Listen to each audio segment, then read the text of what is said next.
Je m'appelle Jacob Cooper. C'est un plaisir d'être ici avec vous aujourd'hui pour vous faire part de mon expérience de mort imminente il y a environ 30 ans. Je sais donc que beaucoup d'entre vous connaissent les entendants qui ont eu leur expérience à l'âge adulte, mais la mienne était un peu différente. J'ai eu le mien quand j'étais tout petit, ce qui arrive beaucoup plus souvent que vous ne l'imaginez. C'était en septembre 1993.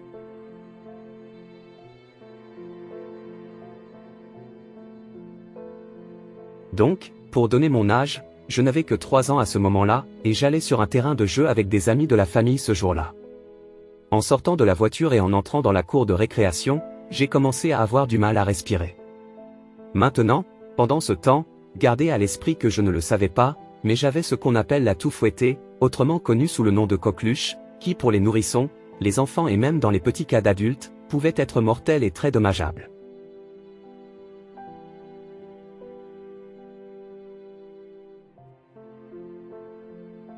Et donc à ce moment-là, j'ai eu cette toux fouettée et je suis allé au parc. Et puis quand j'étais dans la cour de récréation, j'ai commencé à avoir beaucoup de mal à respirer alors que j'étais sur le point d'aller sur une échelle, sur un toboggan. Et quand je suis monté sur le haut de l'échelle, sur le toboggan, j'ai commencé à suffoquer. Et pendant ce moment, je n'avais littéralement plus de souffle. Il n'y avait rien que je pouvais retenir ou saisir. Et nous pensons que la respiration est quelque chose, pas quelque chose que nous remarquons toujours, et parfois cela pourrait être pris pour acquis. Car à ce moment précis, j'ai reconnu que c'est ce qui me maintenait dans ce corps humain, mais sans cela, j'étais dans ce genre d'endroit étrange. Ce n'était pas tout à fait dans le corps, mais ce n'était pas tout à fait là-bas. J'étais dans cet endroit étrange de tourment, de souffrance et de panique sans fin. Pendant ce temps, j'ai commencé à remarquer que mon corps ne fonctionnait tout simplement pas en raison de la privation d'oxygène et de ne pas avoir ma propre respiration. Et puis quelques instants plus tard, comme si vous êtes dans une voiture et que la voiture que vous essayez de travailler et de démarrer ne roule pas et que le moteur ne fonctionne pas, il ne serait pas intelligent de rester dans la voiture. J'ai donc décidé de sortir de la voiture et de vérifier le moteur pour voir ce qui se passait. Et puis l'état désincarné, j'ai pu vraiment devenir plus conscient non seulement de mon propre corps, mais de mon propre cerveau, que j'ai reconnu à ce moment-là, mon cerveau était lentement privé d'oxygène. Et puis quelques instants plus tard, j'étais conscient de mon cerveau et de tous ses différents composants fonctionnels, ainsi que du corps. Ils disent dans la vie que nous utilisons un très petit pourcentage de notre cerveau dans nos vies. Et en tant qu'enfant de 3 ans qui n'avait aucune formation médicale, qui ne savait rien de tout cela dans mon état humain, je pourrais certainement attester que cela était valide que lorsque j'étais dans l'état désincarné, il y avait non seulement plus de conscience que j'atteindrais d'autres phénomènes spirituels célestes, mais aussi physiquement j'étais beaucoup plus conscient de choses dont je n'étais pas au courant à ce moment-là.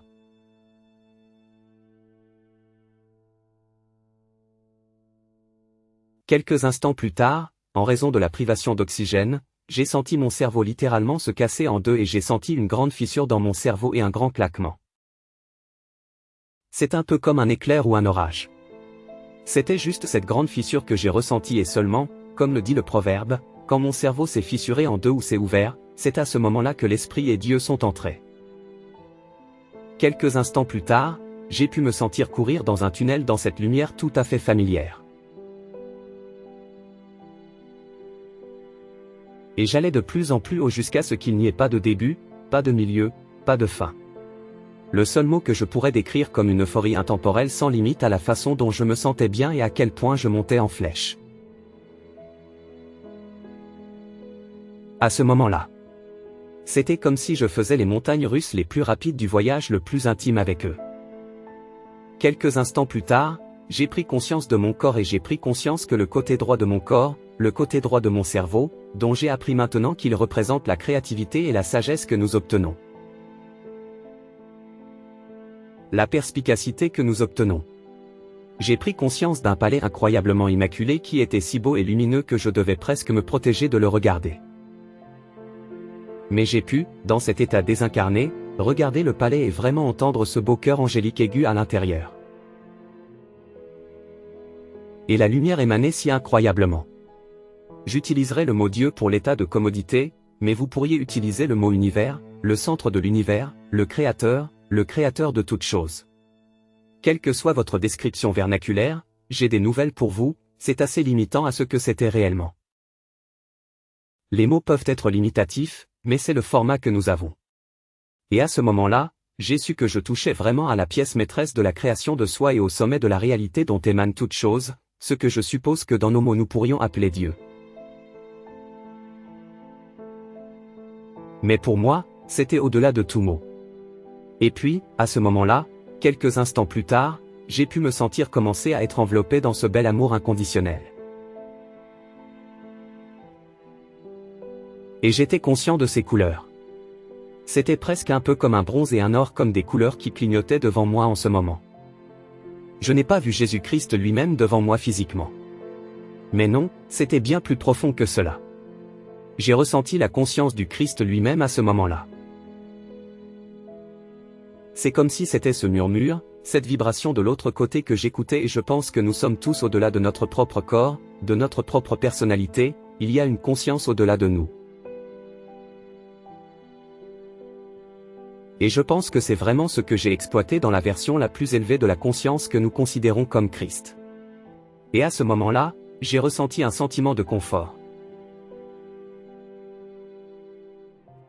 Un sentiment d'enveloppement dans cet amour. Vous devez garder à l'esprit que je contemplais encore, vous savez, mon corps et le fait d'avoir 3 ans, mes parents et la vie que j'allais vivre. Il y a donc eu une phase d'adaptation qui se produisait certainement dans mes émis. J'étais connecté à une partie de moi-même qui était au-delà de mon moi de 3 ans. J'étais connecté à mon âme éternelle, qui est intemporelle et sans âge et qui a une conscience au-delà de nos personnalités que nous avons alors que nous nous incarnons dans différents corps et différents âges.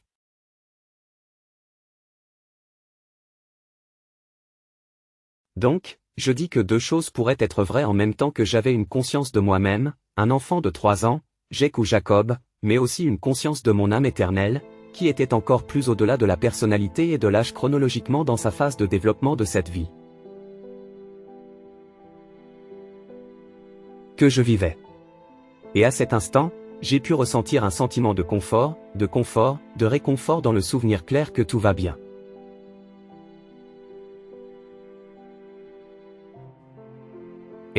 Sera bien est la meilleure façon dont je pourrais le décrire.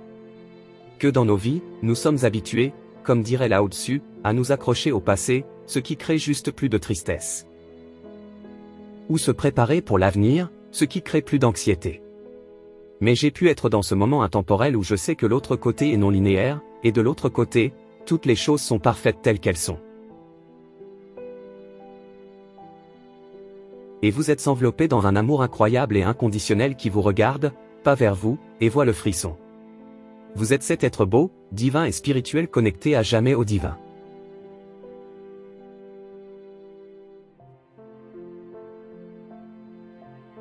Et à cet instant, quelques instants plus tard, j'étais conscient de moi-même en descendant sur le toboggan, et j'ai pu voir mes propres guides spirituels.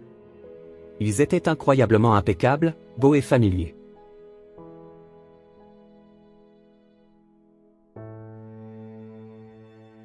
Il y avait un guide masculin et féminin que j'ai vu, et j'ai juste ressenti un sentiment d'embarras d'avoir oublié qu'il était avec moi tout ce temps, mes anges gardiens et mes guides spirituels.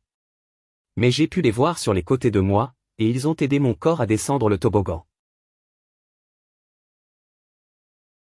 Et quelques instants plus tard, j'ai pris conscience de tous les gens que j'allais au parc dans la cour de récréation ce jour-là, et ils entouraient mon corps. Et donc mon corps gisait sur le sol et tous les gens m'appelaient. Ils disaient, « Jake, lève-toi. Jake, lève-toi. » Et je voulais juste les secouer et leur dire que j'allais tout à fait bien, mais c'était un peu une torture parce que je pouvais les voir, mais ils regardaient mon corps et reconnaissaient que mon corps n'était pas moi. C'était juste un véhicule de l'âme, de l'expression de mon âme. Et j'étais conscient des gens qui étaient avec moi dans le parc, mais j'ai pris conscience de qui ils sont vraiment. Tout comme Dieu dans le royaume des esprits était capable de voir le vrai moi. J'ai pu voir leur propre esprit au-delà de leur personnalité, au-delà de leur présentation ou de leurs limites. Et c'était incroyablement divin. J'ai pu voir leurs champs auriques. J'ai pu être conscient de qui ils sont même au-delà de cette vie et de ce que certains d'eux. Comme nous le disons, le karma et le dharma sont. Et je les ai juste eus comme une radiographie de leur âme. Et puis seulement j'ai vu juste au-dessus de mon corps planant était un éventail infini d'anges, ou comme je l'appelle dans la vie après Breath of Sea of Angels, qui est mon premier livre. Et c'était une mer d'anges qui flottait littéralement juste au-dessus de moi. Et donc pour le décrire, c'est un peu comme si vous syntonisiez une station de radio, mais de l'autre côté.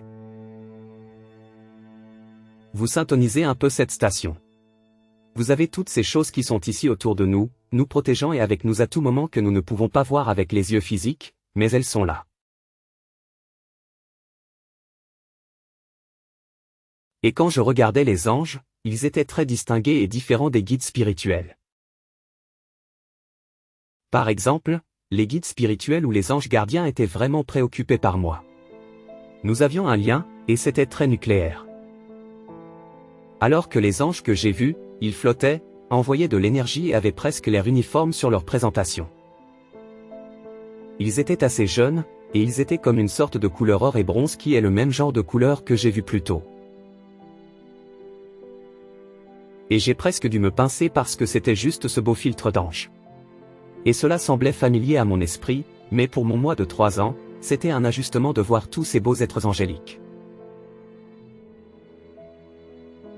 Mais ensuite, je me suis familiarisé avec cela et je me suis souvenu que, d'accord, c'est chez moi.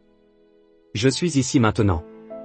Puis, après avoir regardé ces anges, j'ai juste vu qu'il était là pour simplement servir et envoyer de l'énergie. Et ils n'avaient pas d'identité. Ils étaient juste ici en tant qu'êtres et conduits d'amour juste, de protection et de direction vers le plan terrestre. Ils n'avaient aucune notion de prise. Ils étaient juste là pour donner. Et pour moi, c'est l'incarnation la plus proche de Dieu lui-même et d'aimer, de servir et de se souvenir, et de donner de l'amour, de la lumière et de la paix à tout ce que nous rencontrons. Dedans, quelques flashs plus tard, j'ai pris conscience de ce qu'on appelle Soul Family, c'est-à-dire que nous le voyons comme une pièce où nous avons différentes pièces dans nos vies à travers différentes incarnations et différents voyages.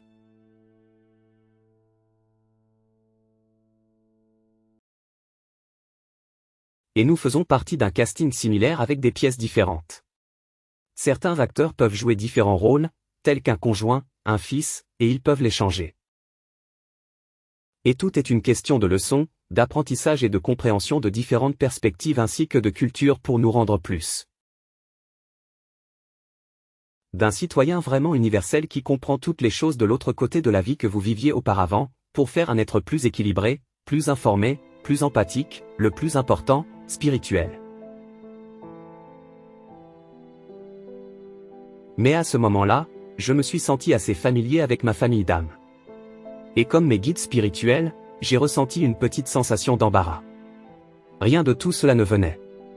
Gardez à l'esprit d'eux, le jugement était mon propre jugement.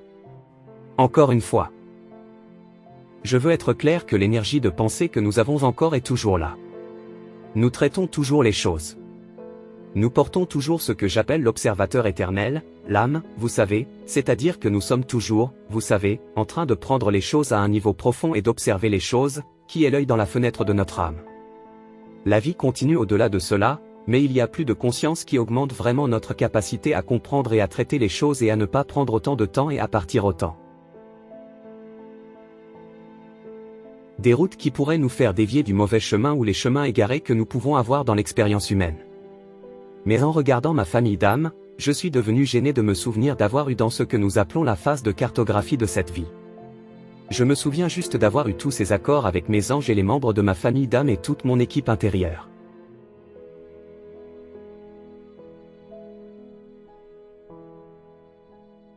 Et maintenant, tout d'un coup, quelques années plus tard, je revenais vers eux. C'est comme si vous aviez une grande fête pour entrer dans l'armée, puis une semaine ou deux plus tard, vous revenez et dites simplement, ce n'est pas pour moi. Quoique. Ce n'était pas censé être. C'était donc un peu comme une déception, comme s'il y avait encore du travail à faire. Et puis à cet instant, on m'a posé une question. De l'équipe collective, c'est-à-dire, vais-je rester avec eux, avec mon équipe spirituelle et de l'autre côté et continuer là comme la vie continuera et comme nous le savons continue ici et là, c'est éternel. Ou est-ce que je continuerai à travailler sur la vie de Jake ou Jacob, âgé d'1 an, et que je continuerais à vivre cette vie? Et c'était l'une des questions les plus difficiles qu'on m'ait jamais posées dans ma vie. Et évidemment, si j'y répondais différemment, je ne serais pas ici pour vous parler devant vous aujourd'hui. Cela pourrait se faire par un média ou quelque chose du genre, mais cela pourrait être une plateforme différente de notre communication ici aujourd'hui. Mais je me demandais en quelque sorte si je finissais cette vie. À quoi vais-je ressembler? À quoi cela ressemblera-t-il? Vous savez, pourquoi suis-je ici? Et à cet instant, j'étais conscient de différentes images clignotantes de la vie que j'allais faire et de l'impact que j'aurais. J'ai pris conscience de beaucoup de visages différents devant lesquels je parlerai et que je verrai. Leur changement d'énergie et à quel point cette expérience les a influencés et le travail que j'allais faire les ont affectés. Ils ont également pris conscience des différentes vies que j'ai vécues et j'ai donc eu une ferme compréhension que je sais où je vais, je sais où je vais, je sais où je suis infiniment connecté et je sais que je ne pourrai jamais mourir.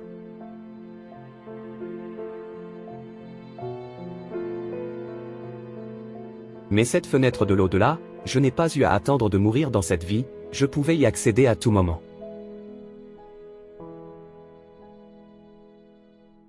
Je pense que toutes nos tâches sont d'amener l'au-delà dans l'ici maintenant pour être vraiment fidèles à nous-mêmes en tant qu'êtres spirituels éternels et infinis ayant ces expériences humaines. C'est un secret pour ramener le ciel sur terre.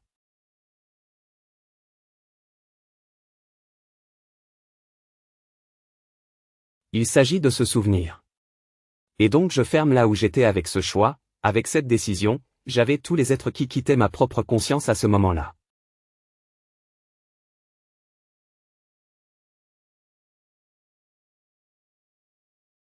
Mais je sais qu'ils ne peuvent jamais quitter mon cœur, ils peuvent quitter mes yeux physiques, mais j'ai toujours été éternellement connecté à eux par ma propre intuition, par mon propre cœur et par mon propre être intérieur. Et je savais et je me souvenais qu'ils ne m'avaient jamais quitté. Je pourrais les quitter, mais ils ne pourront jamais me quitter. Je pourrais plutôt essayer de les quitter, mais je ne pourrai jamais les quitter. Et avec cela, il y avait un pouvoir de choix et j'ai compris à quel point les choix importants dans les vies que nous vivons, c'est notre fondement à tout ce qui est choix. Vous pourriez tout enlever à n'importe qui. Mais si vous avez le pouvoir de choisir et par choix signifiant choisir où vous voulez vous concentrer, choisir votre esprit, surtout choisir votre attitude et votre foi, ce sont les piliers qui permettent à votre conscience de prendre de nouveaux niveaux. Et quelques instants plus tard, je me suis réveillé dans un lit d'hôpital, et ma mère était avec moi dans la chambre, et il y avait un médecin qui essayait de me faire opérer. Mais j'ai ressenti une sensation extrême de colère qui, en regardant en arrière en tant que thérapeute, je sais que c'est une expression du traumatisme intensifié que j'ai eu, de la suffocation du traumatisme ainsi que du traumatisme de cette transition incroyablement profonde.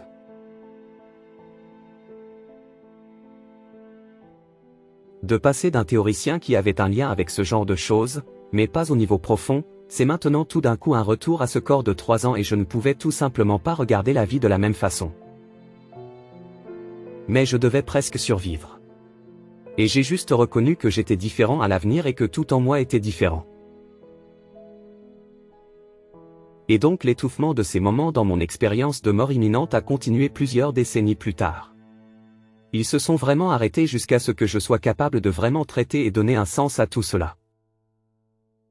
Et une fois que j'ai commencé à vraiment raconter ces rencontres, j'ai reconnu que cette expérience et toute expérience que nous avons dans la vie ne concerne pas nous, mais nous sommes ici pour donner un sens et nous sommes ici pour la connecter à d'autres personnes car nous sommes vraiment un. Et c'est notre devoir et notre travail d'être nos frères et sœurs gardiens. Et donc venant à vous d'un terrain de jeu que je ne vois vraiment que comme une symbologie allégorique pour la vie.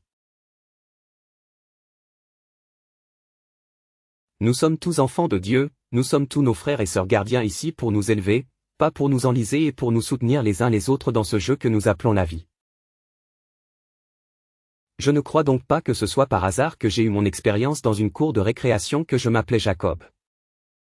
Pour ceux d'entre vous qui le connaissent, Jacob était un individu biblique, était un homme biblique qui était dans la Genèse, dans la Bible et dans l'Ancien Testament.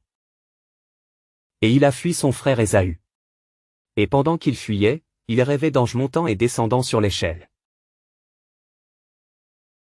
Et donc l'ironie, la synchronicité et la compréhension claire, je pense, que votre nom dit votre potentiel ou qui vous pourriez être est vrai avec ma vie. Et cela m'a inspiré à publier mon deuxième livre.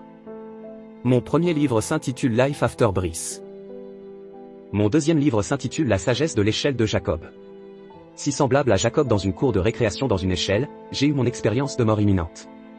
Et donc ce dans quoi je suis entré dans mon expérience de mort imminente n'était pas sous mon contrôle, mais j'en suis sorti. Le sens derrière cela est ma responsabilité et c'est mon espoir que de nombreux auditeurs puissent comprendre la même compréhension que nous entrons dans cette vie et que ce qui nous arrive n'est pas nécessairement sous notre contrôle. Mais comment nous sommes capables d'en trouver un sens? Les leçons que nous sommes capables d'en tirer, la croissance dont nous en tirons devient une mesure du sens que nous avons dans nos vies et du but que nous avons dans nos vies. Et j'espère donc que vous avez tous eu un aperçu, un sens. Certaines de ces choses étaient familières. Je crois que chacun d'entre vous est assis ici aujourd'hui parce qu'il est familier. Vous êtes ici aujourd'hui à l'écoute parce qu'il y a une partie de vous, que vous ayez eu une expérience de mort imminente, une expérience de transformation spirituelle ou aucune des expériences ci-dessus, il y a une partie de vous de rencontre de première main qui vous parle très étroitement. J'espère donc que cette expérience vous permettra de vous approprier vous-même, votre expérience de vie. Pour que ce monde n'écrive pas votre histoire, mais que vous puissiez en écrire une d'un point de vue beaucoup plus élevé. Continuez à écrire. Continuez à vivre. Continuez à chercher. Continuez à trouver le sens profond à l'intérieur. Et n'ayez pas peur de vous perdre. Parce que parfois, pour se retrouver, il faut être prêt à se perdre. Je sais que cela m'est arrivé. J'en suis la preuve vivante. Je perds mon propre corps et ce vieux moi que j'avais. Mais j'ai pu acquérir une toute nouvelle perspective dans le temps, dans la vie. Vous le pouvez aussi. Je vous souhaite donc à tous de l'amour, de la paix, de la grâce et je vous remercie de vous joindre à moi aujourd'hui. Restons en contact et continuons à écouter ces rencontres qui peuvent changer des vies, croyez-moi.